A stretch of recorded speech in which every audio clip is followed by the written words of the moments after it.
Department's work. The Secretary of State speaks regularly to Secretary General. I'm lucky enough to be able to speak to the heads of UN agencies such as UNICEF, WFP and ICRC regularly. But our focus is not just on funding, but on reform, and in particular making sure we have better coordination in humanitarian crises. Richard Arkless. Mr. Speaker, UN aid programmes are an investment on behalf of all citizens. So given their importance, I was very surprised to read some of the sweeping statements in the multilateral review.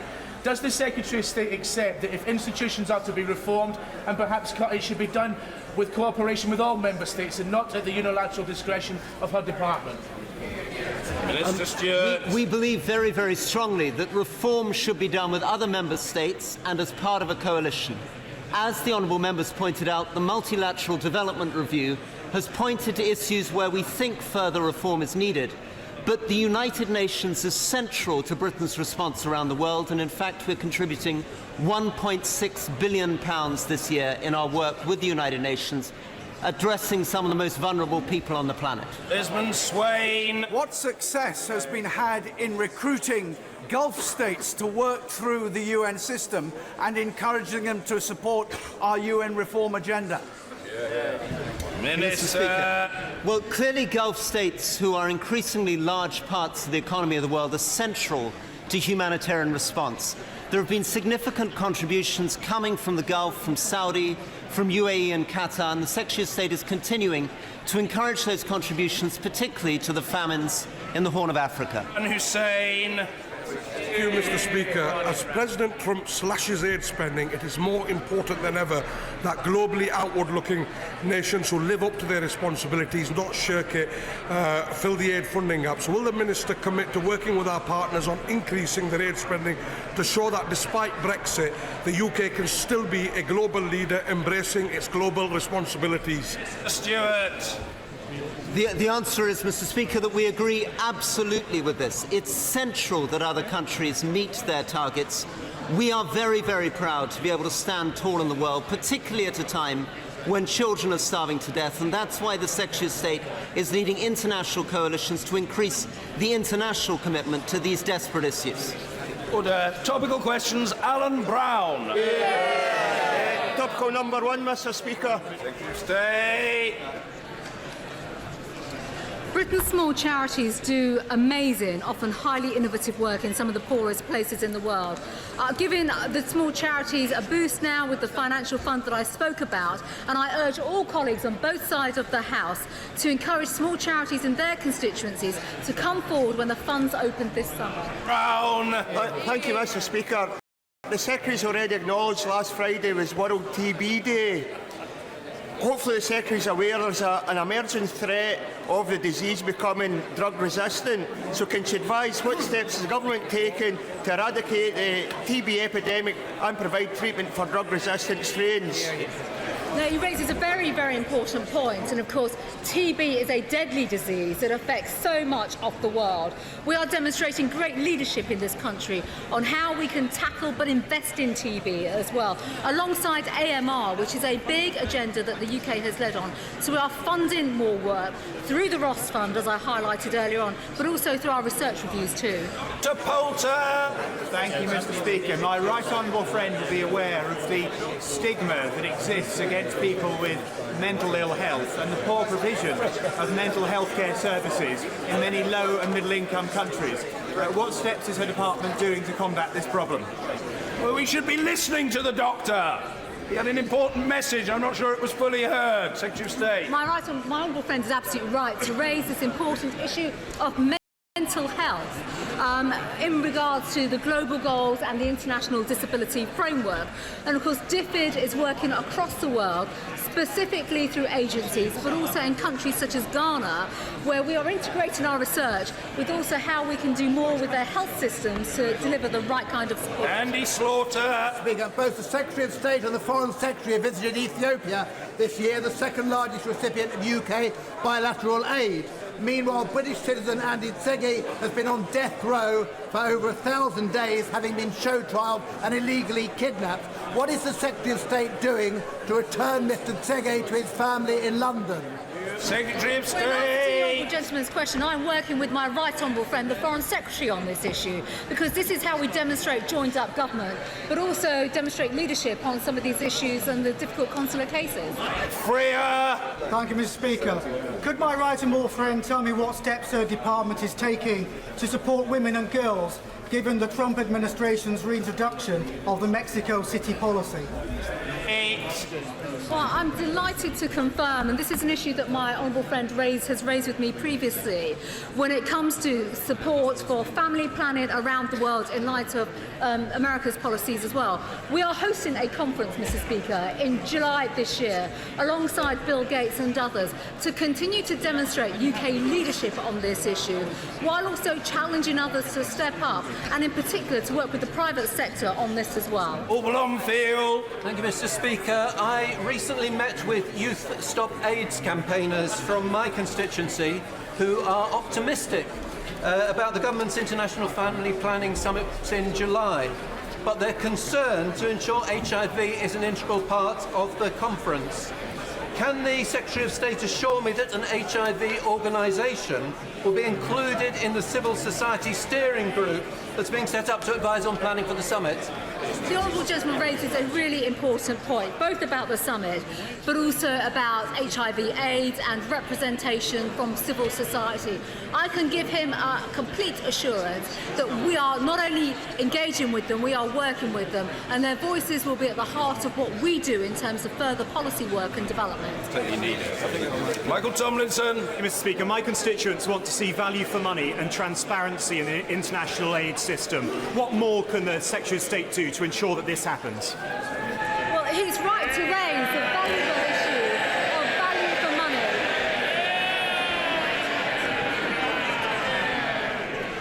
My honourable friend is right to raise the important issue of delivering value for money in terms of how we deliver UK aid.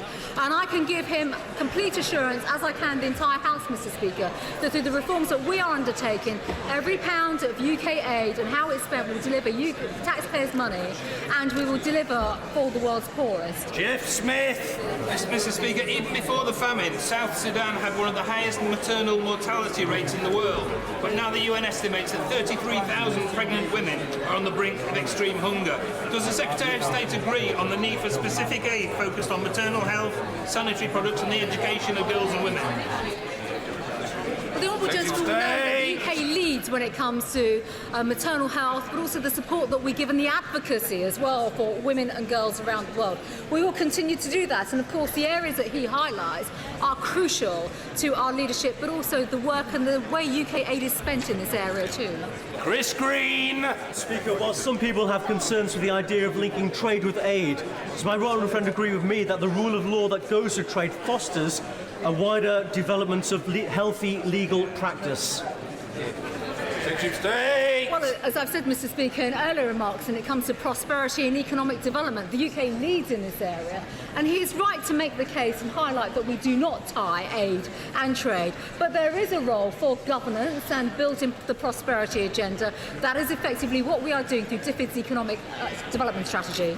Thank you, Mr. Speaker. Mr. Speaker, there seems to be wide agreement across this House that foreign aid is a good thing and an investment, but yet the public debate, driven by popularism, is incredibly toxic. What is this government doing to detoxify the public debate surrounding foreign aid? Secretary of State. What I'd say to the honourable gentleman is at a time when there is great need in the world, and when we've seen enormous generosity from UK taxpayers for the East Africa Deck appeal, we have seen the country come together, but also the international community come together to give support and aid to the people that need it the most. That is something we are proud of, and absolutely, we stand tall in the world when we stand up for our obligations to the poorest in the world, and that's effectively what we are doing. Order. Questions to the Prime Minister. Danny Kinahan. Question number 1. Prime Minister. Mr. Speaker, I would like to update the House on last week's terrorist attack. Since my statement on Thursday, the names of those who have died have been released. They were Aisha Fraid, Kurt Cochrane, Leslie Rhodes, and of course PC Keith Palmer. I am sure members across the House will join me in offering our deepest condolences to their friends and families. The police and security services investigation continues, and 2 people have now been arrested and remain in custody. Mr. Speaker, this morning I had meetings with ministerial colleagues and others. In addition to my duties in this House, I shall have further such meetings later today. Danny Kinahan. Thank you very much. May I echo her sentiments and congratulate her also on all the good work that was done last week and since last week. But may I also congratulate the Prime Minister and the Government on today triggering Article 50. I know this is a momentous action for the whole of the United Kingdom, and while I, like herself, campaign to stay in, we recognise that the people have spoken, and we offer the Ulster Unionist Party full support in ensuring that the negotiations deliver the best for the whole of the United Kingdom, and particularly for Northern Ireland. But could I ask the Prime Minister to confirm that in the extremely improbable event that a border poll should take place regarding the future of Northern Ireland within the United Kingdom during her premiership, that the government will fully support any official Remain campaign, just as the government have done both in regard of the EU and indeed Scotland. Honourable gentleman. Prime Minister. Thank you, Mr. Speaker. Well, the honourable gentleman is absolutely right. Today, of course, we do give effect to the democratic decision of the people of the United Kingdom who voted for us to leave the European Union. It was a call to make the United Kingdom a country that works for everyone, not just the privileged few. We are, of course, within that fully committed to ensuring that the unique interests of Northern Ireland are protected and advanced as we establish our negotiating position. And our position has always been clear that we strongly support the Belfast Agreement, including the principle of consent that Northern Ireland's constitutional position is a matter for the people of Northern Ireland to determine. But as our manifesto made clear, we have a preference that Northern Ireland should remain part of the United Kingdom. And we will never be neutral in expressing our support for that. And that's because I believe fundamentally in the strength of our union. Ranald J. Wardener. Mr. Speaker, pupils and parents deserve good schools and real choice in education, including schools that are focused unashamedly on academic rigour. Can my right honourable friend tell us when this government will open applications for the new wave of free schools? And can she also confirm that they will be genuinely free to be run as they wish, serving the local community and creating schools that work for everyone? Well, my honourable friend is absolutely right. I believe that schools should be free to be run as best suits them. And we're putting autonomy and freedom in the hands of strong leaders and outstanding teachers so they can deliver an excellent education. And we want to get out of the way of outstanding education providers so they can set up the types of schools that parents want. That's why we've set out our new plans to remove the ban on new grammar schools and the restrictions on new faith schools. But it is a complex area. We do expect to announce the detail of the next wave of free school applications following the publication of our school's white paper. Jeremy Corbyn. Thank you, Mr. Speaker. I want to begin by paying tribute to the emergency services, as the Prime Minister did, across the country, especially all those that responded to the Westminster attack last Wednesday and to those that turned out to help the victims of the New Ferry explosion last Saturday. Our thoughts remain with the injured and those who've lost loved ones, and we especially thank the police for their ongoing investigations. Could the Prime Minister assure us that the police will be given all the necessary support and resources to take them through this very difficult period in investigating what happened last Wednesday? Prime Minister. I join the right honourable gentleman in praising the work of our emergency services, who, as he has pointed out, have to deal with a wide range of incidents that take place. Our focus in this House has been most recently on the attack that took place last Wednesday. We should never forget day in and day out our emergency services are working on our behalf and often putting themselves in danger as a result of the work that we do. I can assure him I have, of course, been keeping in touch, as has my right honourable friend, the Home Secretary, with both the security services and the Metropolitan Police on the investigation that is taking place into the attack last week, and on looking forward to security arrangements, and I can assure him that they have the resources that they need to carry out their vital work. Jeremy Corbyn. Thank you, Mr. Speaker. Of course, we all pay tribute to the police for the work they do, but there are some problems that between 2015 and 2018, there'll be a real terms cut in central government funding to police forces of £330 million. Can the Prime Minister assure the House the police all over the country have the necessary resources to do the job? Prime Minister. I would remind the right honourable gentleman that what we've done in the CSR is actually protected that police budget. And of course, the former Shadow Home Secretary, his own colleague, the right honourable member for Lee, prior to the 2015 Labour Party conference, said savings can be found. The police say 5 to 10% over the Parliament is just about doable. Yeah. We didn't accept that. We've actually protected the police budget. I've been speaking, as my right honourable friend, the Home Secretary, has, to police forces, and they are very clear that the work that they are doing has the resources that they need. Mick Corbyn. Mr. Speaker, the police... But let's just think about what has happened since 2010. Since 2010, we have seen crimes that are traditionally measured by the Independent Crime Survey falling by a third to a record low. Now, that is the work of hard-working police officers up and down this country. They have been backed by this government. Yes, we've made them more accountable through the directly elected police and crime commissioners. Yes, there has been reform of policing, including reform of the Police Federation, which was very necessary. But we have ensured that the police have the resources to do their job, and we see crime at a record low. Gloria Atkins. Thank you, Mr. Speaker.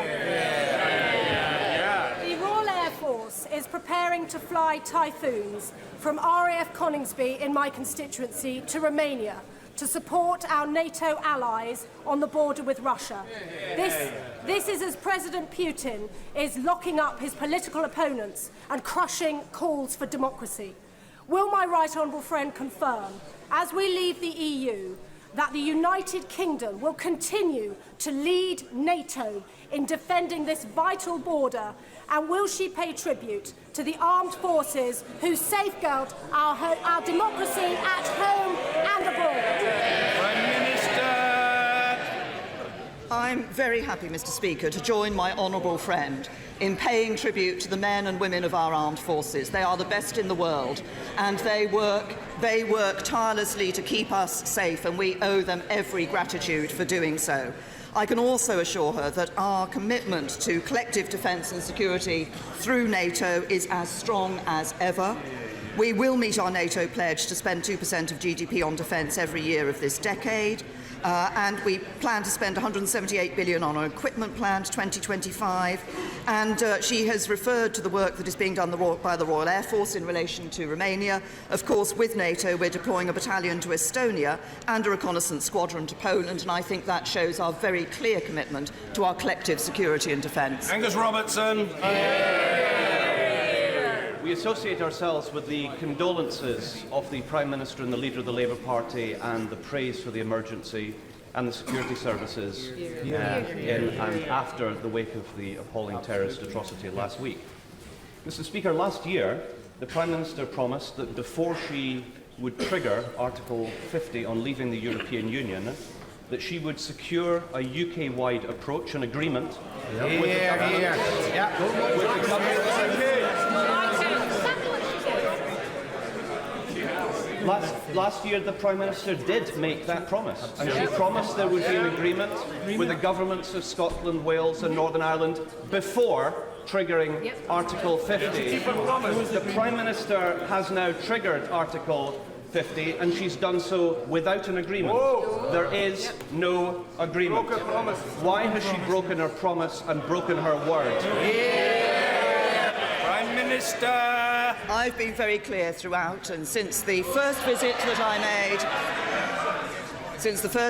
made as Prime Minister to Edinburgh last July, which was that we were going to work with the devolved administrations, that we would develop a UK-wide approach, but that in the negotiations it would be a UK approach that was taken into the negotiations, and it would be the United Kingdom government that took forward that position. And I would simply remind the right honourable gentleman that Scotland is part of the United Kingdom.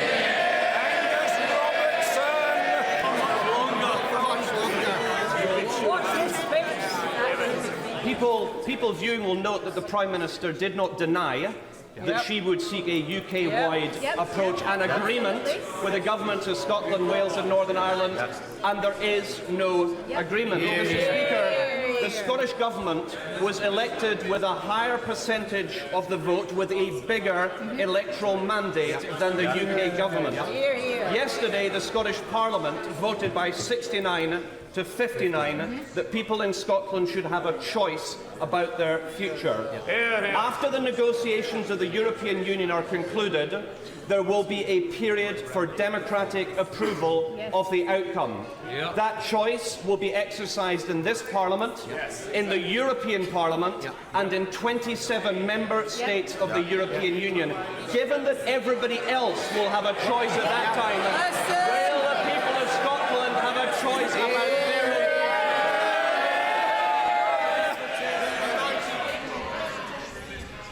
I say to the right honourable gentleman, that we are taking forward the views of the United Kingdom into the negotiations with the European Union on the United Kingdom exiting the European Union. The Scottish Nationalist Party consistently talks.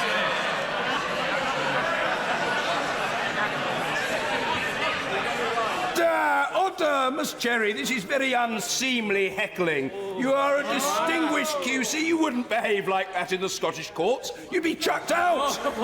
Prime Minister. Thank you. The SNP consistently talks about independence as the only subject they wish to talk about. What I say to the right honourable gentleman and his colleagues is this. Now is not the time to be talking about a second independence referendum. On today of all days, we should be coming together as a united kingdom to get the best deal for Britain. Julian Sturdy!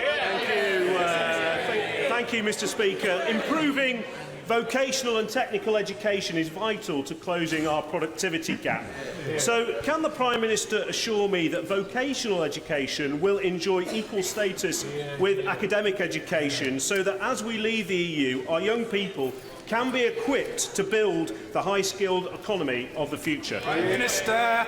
My honourable friend has raised a very important issue. It is essential for young people that we do give vocational and technical education the right esteem and the right focus, because it is essential in addressing our productivity gap. We do want to deliver a world-leading technical education system that can create genuine options for young people that are equal in esteem, two options for young people equal in esteem.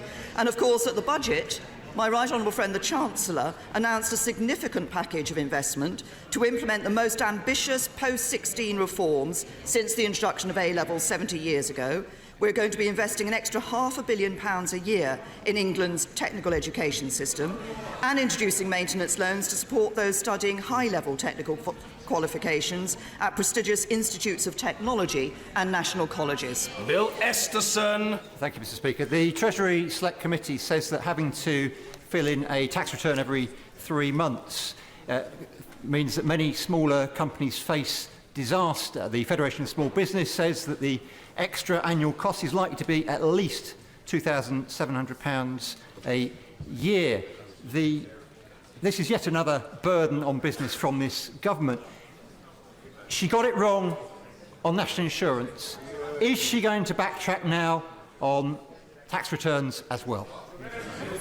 Prime Minister. Perhaps the honourable gentleman should have listened to the announcement that my right honourable friend the Chancellor made in the budget, where he indicated that he would be delaying the introduction of this for the smallest businesses below the VAT threshold for a year. But I think it is right that HMRC does try to move to a greater digitisation of the way in which it operates. I think that will enable it to give a better service to those people who are completing their forms, and we should always remember that aspect of what is being proposed. Mackintosh.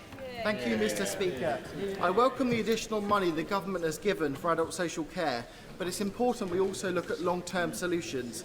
As part of the long-term review, will the Prime Minister look at some of the cases in my constituency and the issues with how the system works with Northamptonshire County Council and Northampton General Hospital?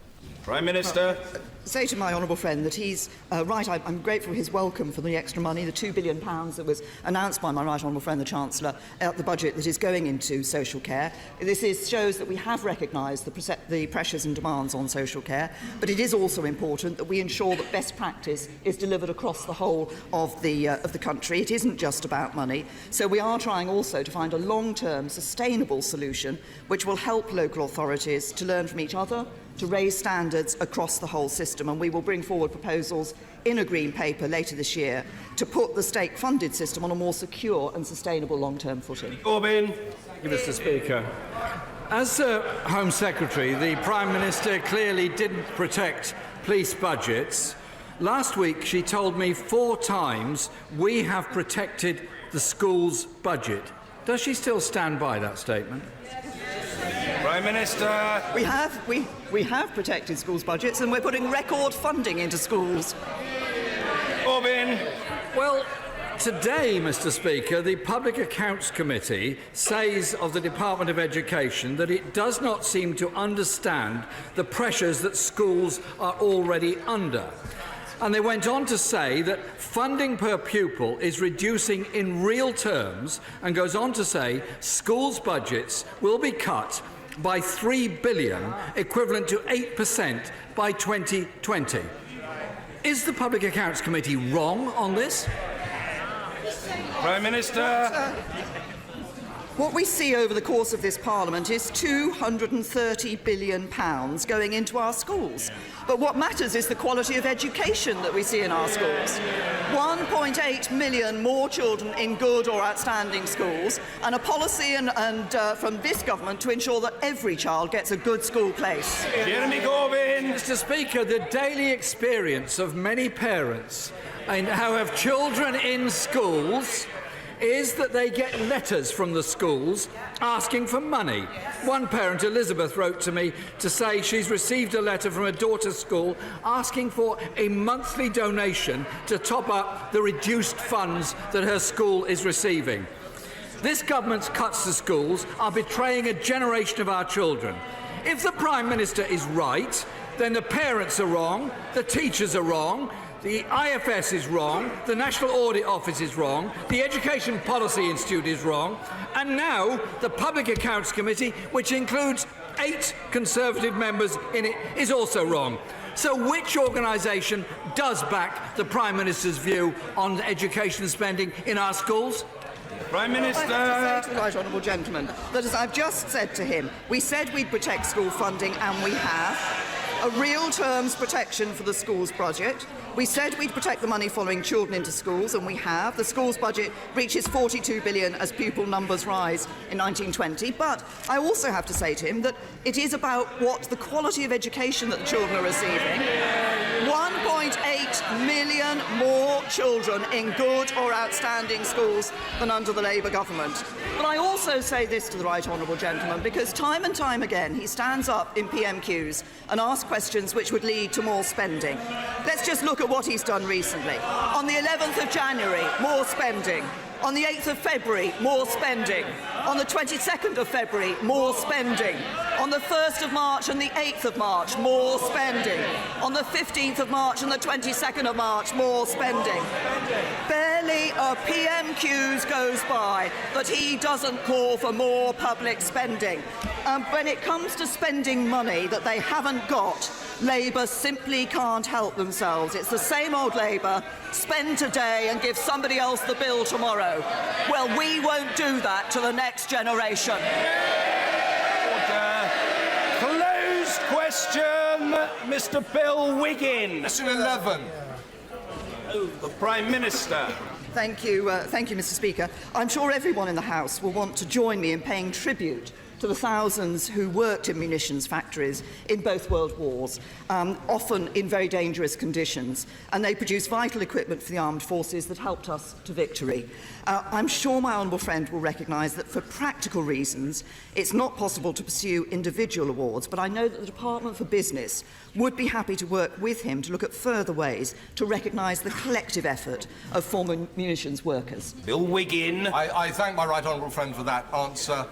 These ladies found that the chemicals in the shells turned their skins yellow, and they were nicknamed Canary Girls. I know my right honourable friend is exceptionally busy at the moment, but could she find just a few moments in her diary to meet me and some of these Canary Girls to recognise their service?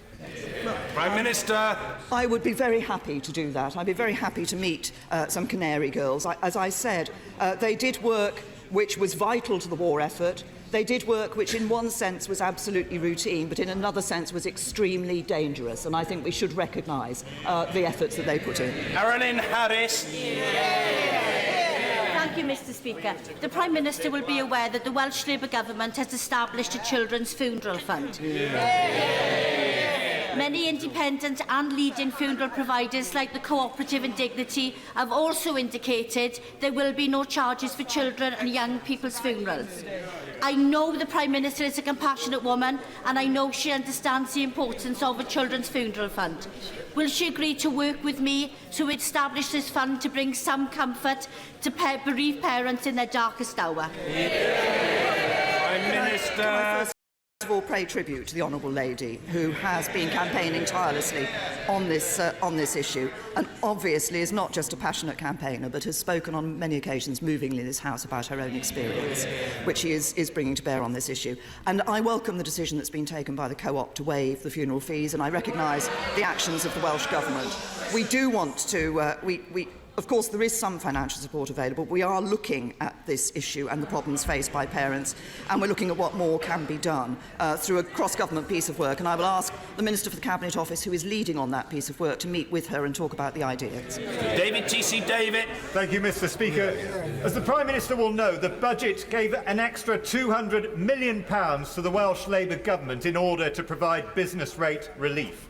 Would the Prime Minister agree with myself and the Leader of Monmouthshire Council, Peter Fox, OBE, that Welsh Labour must now commit to spending that money on supporting Welsh businesses and giving the same level of support that is being provided in England by this Conservative government? I say to my honourable friend, he's absolutely right. As he says at the budget, my right honourable friend, the Chancellor, announced a £200 million boost to the Welsh Government's budgets. They will be able to use that money to support their own priorities. But the people of Wales will be able to send a very clear signal about these priorities by voting for Conservative councillors like Peter Fox on the 4th of May. And I have to say, it's the UK government actions to support ordinary working families throughout the country that will ensure Wales benefits from an economy that works for everyone. Mr. Speaker, the Foreign Secretary during the EU referendum campaign urged people to, and I quote, take back control of huge sums of money, £350 million per week, and spend it on our priorities, such as the NHS. The Prime Minister will trigger Article 50 today.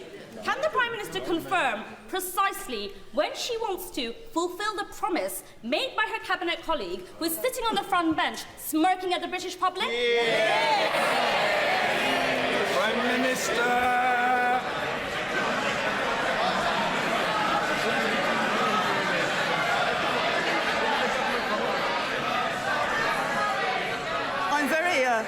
I'm very happy. Order. Boris is sitting perfectly comfortably and with an air of repose about the fellow to which we're accustomed. Let's hear from the Prime Minister. Well, I'm very happy to tell the honourable lady that, of course, when this country leaves the European Union, we will have control of our budgets and we will decide how that money is spent. Thank you, Mr. Speaker. With modification, there have been a lot of responses to that, but it is a historic and complex reform. There's been general agreement for many years that reform is needed. We want to get this right, and that's why we're carefully considering the representations. Alex Salmond. After 9 months of this Prime Minister's approach to Brexit, Northern Ireland is deadlocked, the Welsh are alienated, Scotland is going for a referendum. The English are split down the middle, and Brexit MPs are walking out of Commons committees because they don't like home truths. Has the Prime Minister considered, in terms of invoking Article 50, that now is not the time? Prime Minister.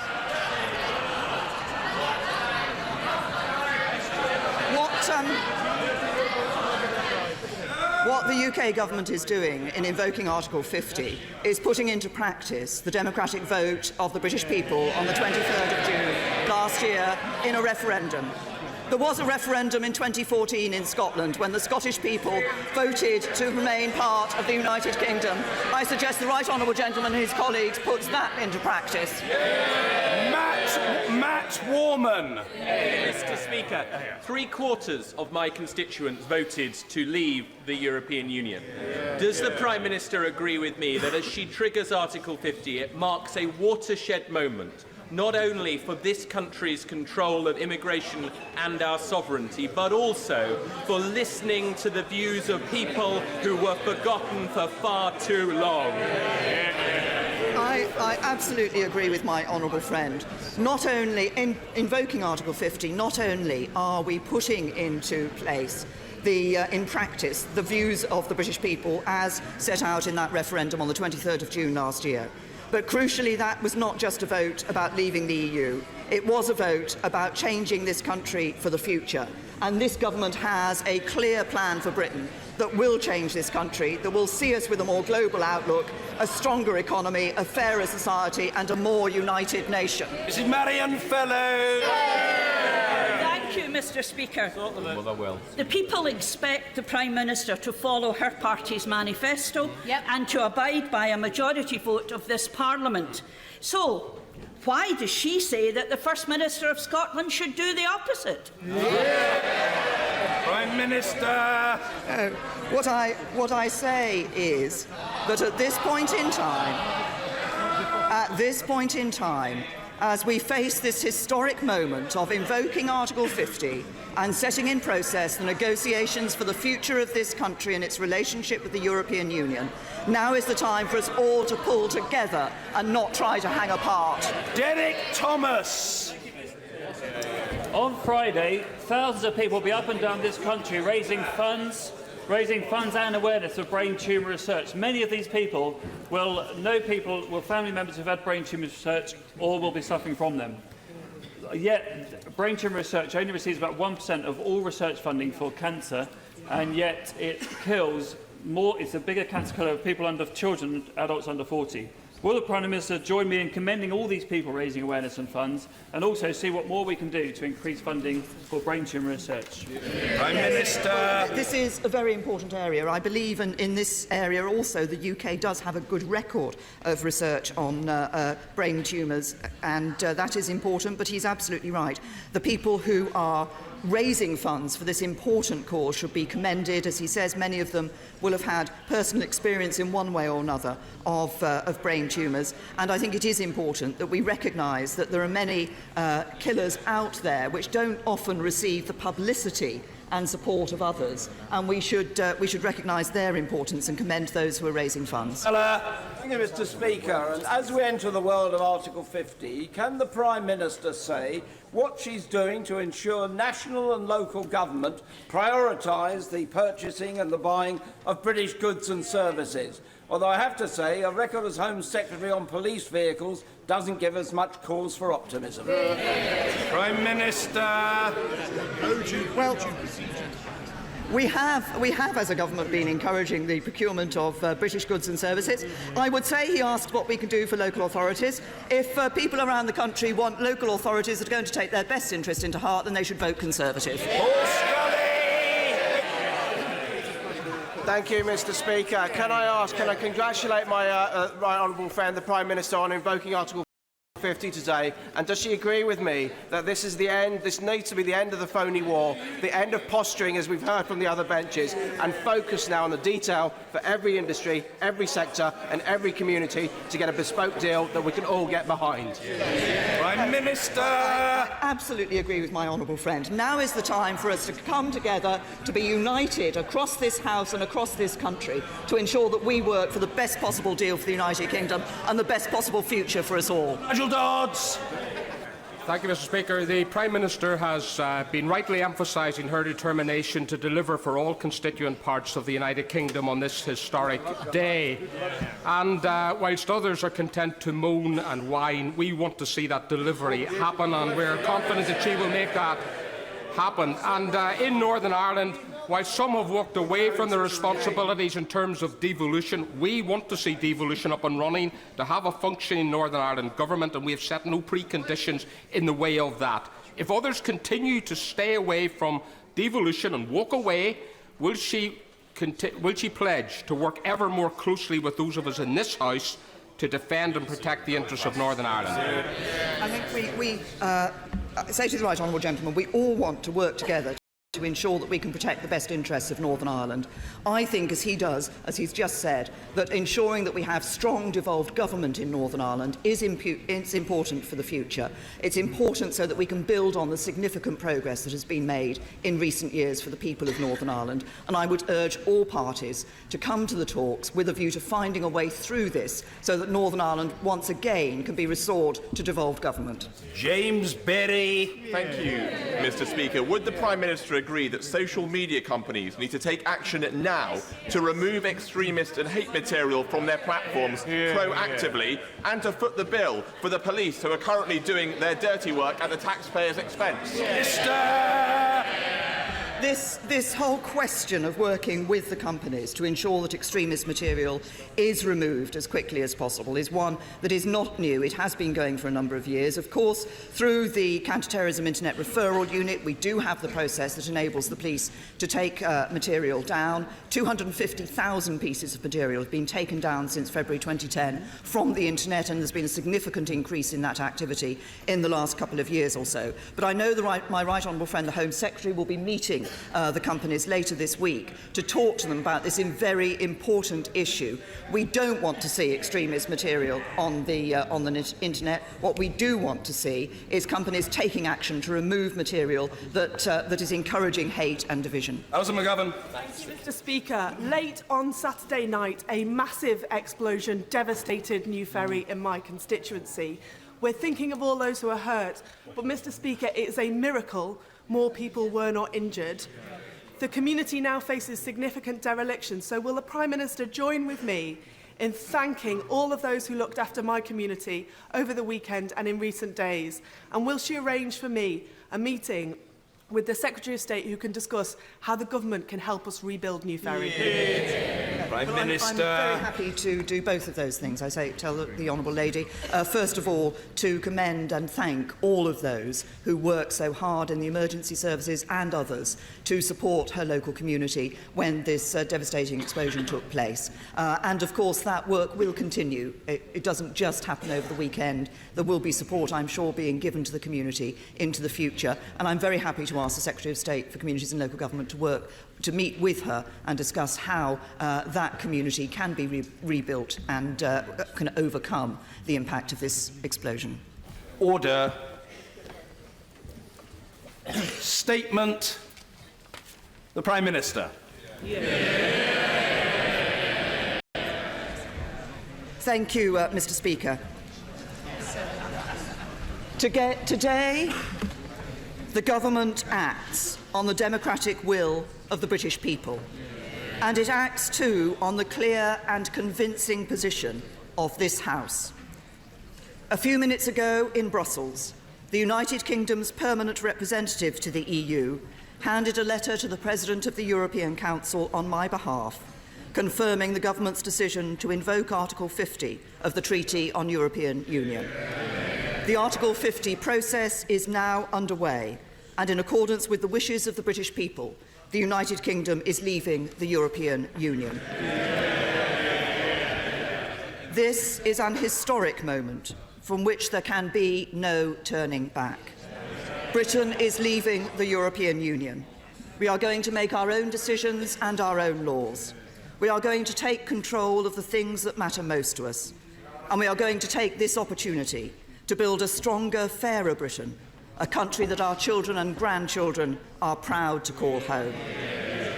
That is our ambition and our opportunity, and that is what this government is determined to do.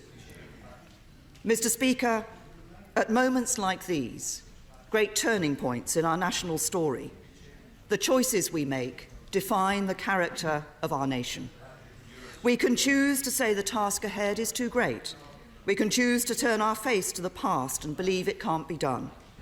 Or we can look forward with optimism and hope and to believe in the enduring power of the British spirit. Yes. I choose to believe in Britain and that our best days lie ahead. Yes. And I do so because I am confident that we have the vision and the plan to use this moment to build a better Britain. For leaving the European Union presents us with a unique opportunity. It is this generation's chance to shape a brighter future for our country, a chance to step back and ask ourselves what kind of country we want to be. My answer is clear.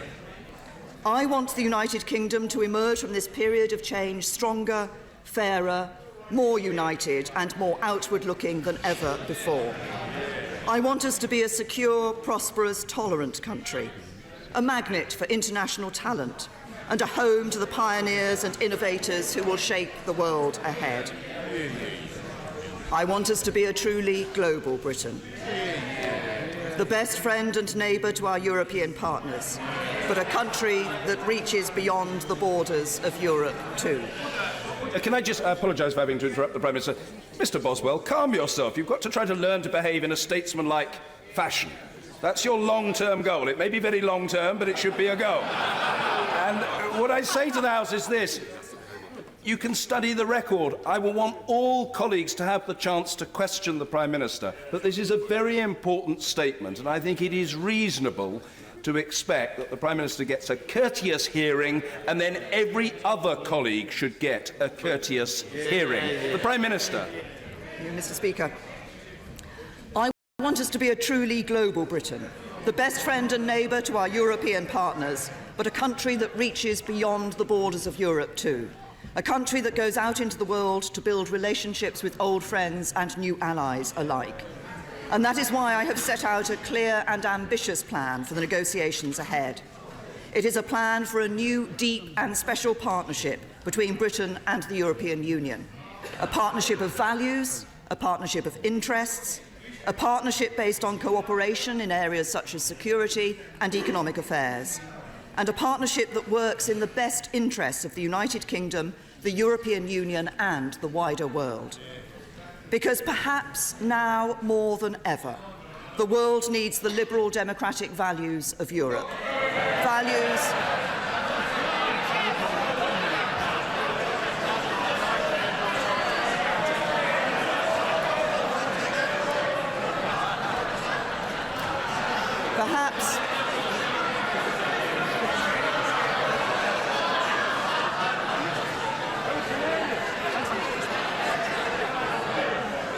Perhaps now more than ever, the world needs the liberal democratic values of Europe, values that the United Kingdom shares. And that is why, while we are leaving the institutions of the European Union, we are not leaving Europe. Yeah. We will remain a close friend and ally. We will be a committed partner. We will play our part to ensure that Europe is able to project its values and defend itself from security threats. And we will do all that we can to help the European Union prosper and succeed. So, Mr. Speaker, in the letter that has been delivered to President Tusk today, copies of which I have placed in the library of the House, I have been clear that the deep and special partnership we seek is in the best interests of the United Kingdom and of the European Union too. I have been clear that we will work constructively in a spirit of sincere cooperation to bring this partnership into being. And I have been clear that we should seek to agree the terms of this future partnership alongside those of our withdrawal within the next 2 years. I am ambitious for Britain, and the objectives I've set out for these negotiations remain. We will deliver certainty wherever possible so that business, the public sector and everybody else has as much clarity as we can provide as we move through the process. It is why tomorrow we will publish a white paper confirming our plans to convert the acquis into British law so that everyone will know where they stand. And it's why I've been clear that the government will put the final deal that is agreed between the UK and the EU to a vote in both Houses of Parliament before it comes into force. We will take control of our own laws and bring an end to the jurisdiction of the European Court of Justice in Britain. Leaving the European Union will mean that our laws will be made in Westminster, Edinburgh, Cardiff and Belfast, and those laws will be interpreted by judges not in Luxembourg but in courts across this country. We will strengthen the union of the 4 nations that comprise our United Kingdom. We will negotiate as one United Kingdom, taking account of the specific interests of every nation and region of the UK. And when it comes to the powers that we will take back from Europe, we will consult fully on which powers should reside in Westminster and which should be passed on to the devolved administrations. But, Mr. Speaker, no decisions currently taken by the devolved administrations will be removed from them. And it is the expectation of the government that the devolved administrations in Scotland, Wales and Northern Ireland will see a significant increase in their decision-making power as a result of this process. We want to maintain the common travel area with the Republic of Ireland. There should be no return to the borders of the past. We will control immigration so that we continue to attract the brightest and the best to work or study in Britain, but manage the process properly so that our immigration system serves the national interest. We seek to guarantee the rights of EU citizens who are already living in Britain and the rights of British nationals in other member states as early as we can. That is set out very clearly in the letter as an early priority for the talks ahead. We will ensure that workers' rights are fully protected and maintained. Indeed, under my leadership, not only will the government protect the rights of workers, but we will build on them. We will pursue a bold and ambitious free trade agreement with the European Union that allows for the freest possible trade in goods and services between Britain and the EU's member states, that gives British companies the maximum freedom to trade with and operate within European markets, and that lets European businesses do the same in Britain. Because European leaders have said many times that we cannot cherry-pick and remain members of the single market without accepting the 4 freedoms that are indivisible. We respect that position, and as accepting those freedoms is incompatible with the democratically expressed will of the British people, we will no longer be members of the single market. We are going to make sure that we can strike trade agreements with countries from outside the European Union too. Because important though our trade with the EU is and will remain, it is clear that the UK needs to increase significantly its trade with the fastest growing export markets in the world. We hope to continue to collaborate with our European partners in the areas of science, education, research and technology, so that the UK is one of the best places for science and innovation. We seek continued cooperation with our European partners in important areas such as crime, terrorism and foreign affairs. And it is our aim to deliver a smooth and orderly Brexit, reaching an agreement about our future partnership by the time the 2-year Article 50 process has concluded, then moving into a phased process of implementation in which Britain, the EU institutions and member states prepare for the new arrangements that will exist between us. Mr. Speaker, we understand that there will be consequences for the UK of leaving the EU. We know that we will lose influence. We know that we will lose influence over the rules that affect the European economy. We know that UK companies that trade with the EU will have to align with rules agreed by institutions of which we are no longer a part, just as we do in other overseas markets, and we accept that. However, we approach these talks constructively, respectfully, and in a spirit of sincere cooperation. For it is in the interests of both the United Kingdom and the European Union that we should use this process to deliver our objectives in a fair and orderly manner. It is in the interests of both the United Kingdom and the European Union that there should be as little disruption as possible. And it is the interests of both the United Kingdom and the European Union that Europe should remain strong, prosperous and capable of projecting its values in the world. At a time when the growth of global trade is slowing, and there are signs that protectionist instincts are on the rise in many parts of the world, Europe has a responsibility to stand up for free trade in the interests of all our citizens. With Europe's security more fragile today than at any time since the end of the Cold War, weakening our cooperation and failing to stand up for European values would be a costly mistake. Our vote to leave the EU was no rejection of the values that we share as fellow Europeans. As a European country, we will continue to play our part in promoting and supporting those values during the negotiations and once they are done. We will continue to be reliable partners, willing allies and close friends. We want to continue to buy goods and services from the EU and sell them ours. We want to trade with them as freely as possible and work with one another to make sure we are all safer, more secure and more prosperous through continued friendship. Indeed, in an increasingly unstable world, we must continue to forge the closest possible security cooperation to keep our people safe. We face the same global threats from terrorism and extremism. That message was only reinforced by the abhorrent attack on Westminster Bridge and this place last week. So there should be no reason why we should not agree a new deep and special partnership between the UK and the EU that works for us all. Mr. Speaker, I know that this is a day of celebration for some and disappointment for others. The referendum last June was divisive at times. Not everyone shared the same point of view or voted the same way. The arguments on both sides were passionate. But, Mr. Speaker, when I sit around the negotiating table in the months ahead, I will represent every person in the United Kingdom, young and old, rich and poor, city, town, country, and all the villages and hamlets in between. And yes, those EU nationals who have made this country their home. And it is my fierce determination to get the right deal for every single person in this country. For as we face the opportunities ahead of us on this momentous journey, our shared values, interests and ambitions can and must bring us together. We all want to see a Britain that is stronger than it is today. We all want a country that is fairer so that everyone has the chance to succeed. We all want a nation that is safe and secure for our children and grandchildren. We all want to live in a truly global Britain that gets out and builds relationships with old friends and new allies around the world.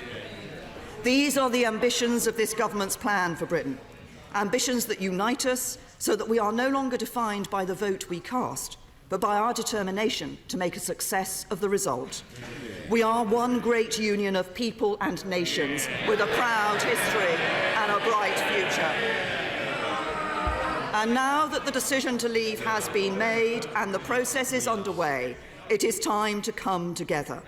For this great national moment needs a great national effort, an effort to shape a stronger future for Britain. So let us do so together. Let us come together and work together. Let us together choose to believe in Britain with optimism and hope. For if we do, we can make the most of the opportunities ahead. We can together make a success of this moment.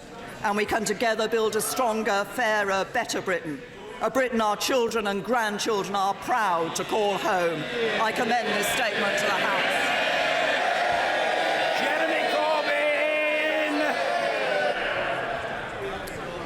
Thank you, Mr. Speaker. I would like to thank the Prime Minister for an advanced copy of her statement. Today, we embark on the country's most important negotiations in modern times. The British people made the decision to leave the European Union, and Labour respects that decision.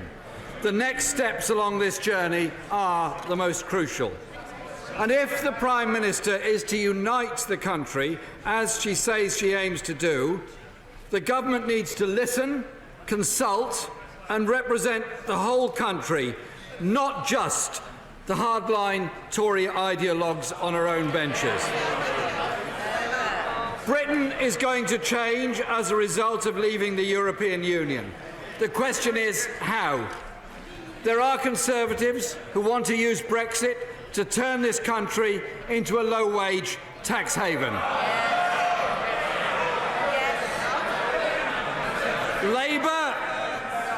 Labour is determined to invest in a high-skill, high-tech, high-wage future to rebuild and transform Britain so that no one and no community is left behind.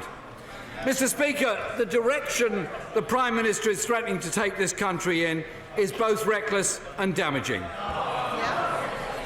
And Labour will not give this government a free hand to use Brexit to attack rights, protections and cut services, or create a tax dodger's paradise. So let me be clear, Mr. Speaker. The Prime Minister says that no deal is better than a bad deal. But the reality is, no deal is a bad deal. Less than a year ago, the Treasury estimated that leaving the European Union on World Trade Organization terms would lead to a 7.5% fall in our GDP and 45 billion loss of tax receipts. Has the Treasury updated those figures, or do they still stand? If updated, can they be published? If not, what deal could be worse than those consequences of no deal?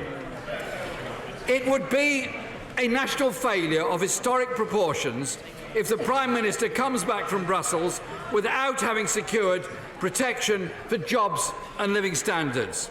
So we will use every parliamentary opportunity to ensure this government is held to account at every stage of the negotiations.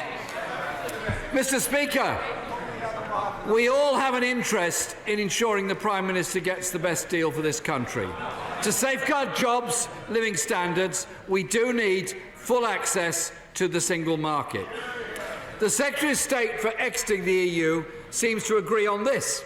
He stated in this House on the 24th of January, the government plan is, and I quote, a comprehensive free trade agreement and a comprehensive customs agreement that will deliver the exact same benefits as we have.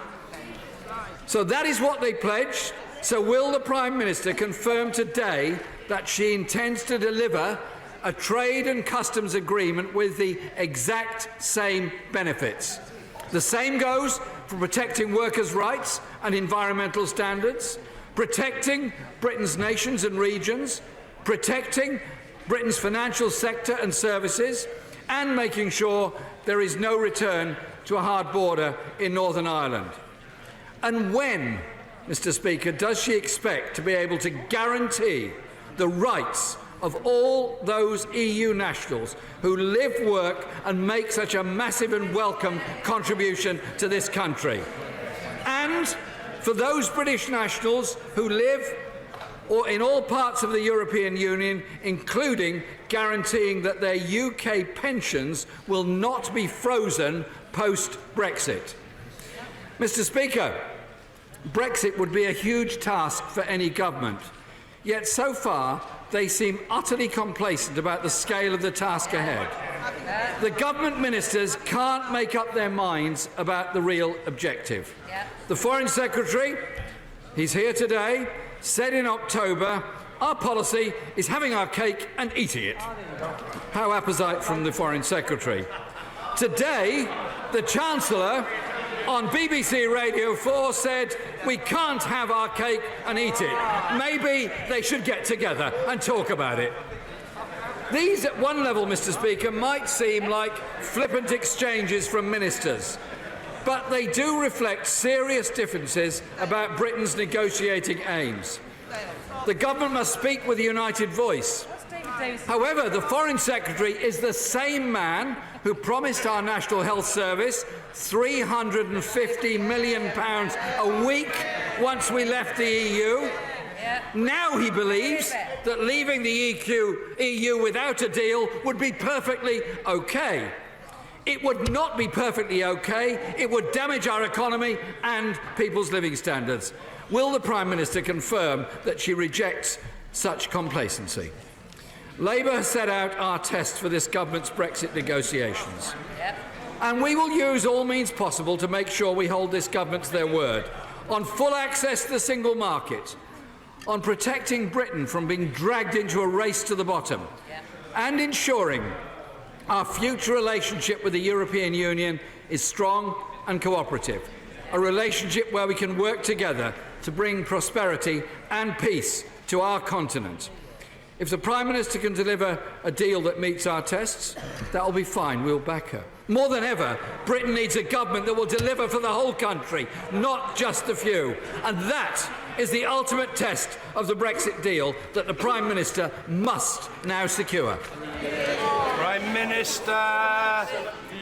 Well, I'm grateful to the Right Honourable Gentleman for, when he got to his feet, saying that the Labour Party respected the outcome of the referendum and the process that is now underway. He said the next steps are the most crucial, the most important, and of course we now enter that formal process of negotiation. It does seem, however, that the message that he said today hasn't got through to the whole of his front bench. I understand that this morning, as the Cabinet met to approve our course, his shadow International Trade Secretary tweeted a photo of me signing the A50 letter and claiming I was signing away our country's future.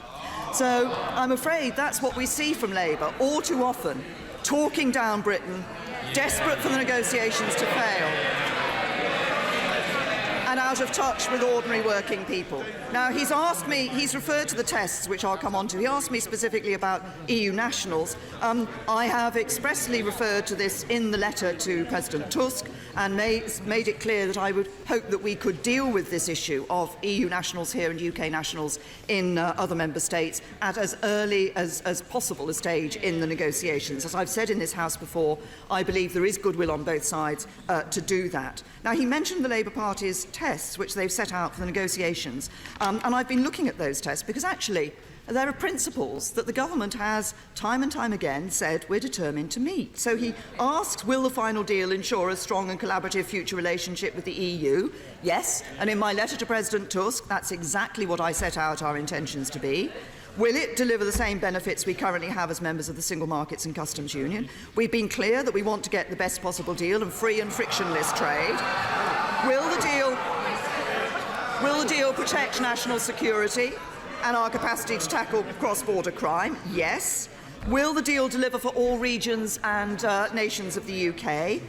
We've been very clear that we're taking all nations and regions into account, as I say in the letter to President Tusk. And as I've said earlier in answer to questions in PMQs, we expect that as powers are repatriated, the devolved administrations will see a significant increase in their decision-making. His fifth test was, will the deal defend rights and protections and prevent a race to the bottom? Well, we've been very clear that workers' rights will be protected. It's not something that's up for negotiations under this government, and he should perhaps listen to his own Mayor of London, who has said, to give credit to the government, I don't think they want to weaken workers' rights. There's been some anxiety. I've seen no evidence from the conversations I've had with senior members of the government that that's their aspiration or their intention or something they want to do. But there is a sixth test that the Labour Party has set out, which I don't think the Right Honourable Gentleman specifically mentioned.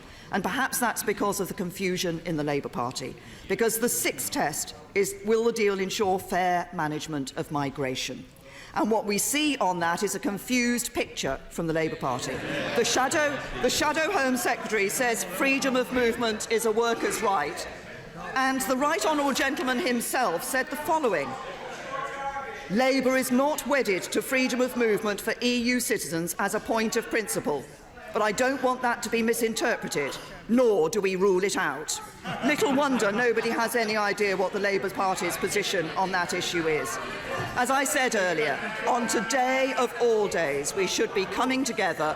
We should be acting the ambition for our country for the future. We should not be talking down the negotiations as he does. We should set out our ambition, our optimism and our determination to get the best possible deal for everybody in the United Kingdom. Sir William Cash. Thank you, Mr. Speaker. The Leader of the Opposition's remarks were breathtaking. For decades, from Maastricht onwards, he voted with us over and over and over again. Today, Mr. Speaker, is a historic day indeed.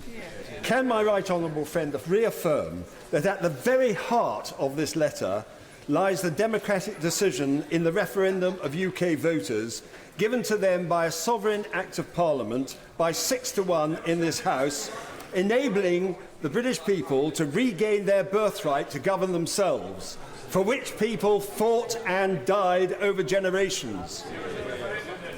The referendum was then followed by a massive majority of 372 in this House of Commons on the third reading of the withdrawal bill itself. Trade and cooperation, yes. European government, no. Well, I think I can give my honourable friend the reassurance that he seeks if I just quote from the very opening paragraph